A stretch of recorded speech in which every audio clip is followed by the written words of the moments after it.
In the welterweight division at UFC 291, you got Jake Mathews taking on newcomer Darius Flowers, making his UFC debut, coming through the Contender Series. He's 12-5. Jake Mathews 18-6. Now Mathews 2 inches taller at 5'11". They're both 28 years old. Mathews has a 2-inch reach advantage. They both fight right-handed. Now Jake Mathews with a few more fights, obviously, than Flowers, lands 3.1 significant strikes per minute.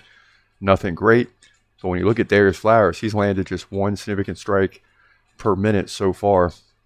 Not doing too well in his debut, but he ended up getting a win by submission at the Contender Series. Jake Mathews also lands 1.8 takedowns over the course of 3 rounds. That's like 1 takedown every other round. Also, he's got a 60% takedown defense. That's not great. Coming off the loss to Matthew Semmelsberger, also a guy who's on this card. Lost to him by decision. He did beat Andre Fialho by KO before that and lost to Sean Brady. So he does have some stiff competition. That helps in fights like this because he's a veteran, right? He's been tested. And yes, he's lost. But he's been in the octagon with some good fighters. That's going to help him here. Now, Darius Flowers beat Arman Gogolate by submission.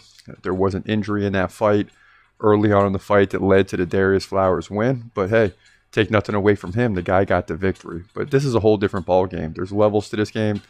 Jake Mathews is going to be a heavy favorite, even though I don't see those odds up yet in front of me.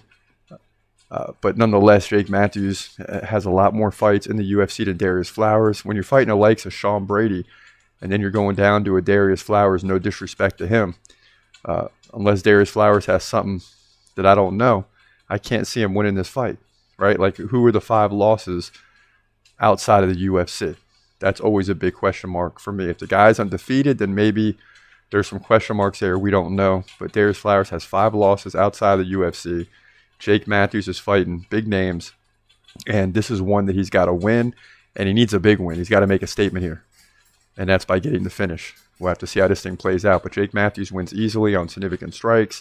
Will have a better ground game. Should be able to defend the takedowns at a higher percentage than against some top-notch UFC fighters. So I just can't see an angle for Jake Mathews to lose. In my opinion, he wins, likely by finish, to move to 19-6 here, welterweight division, UFC 291.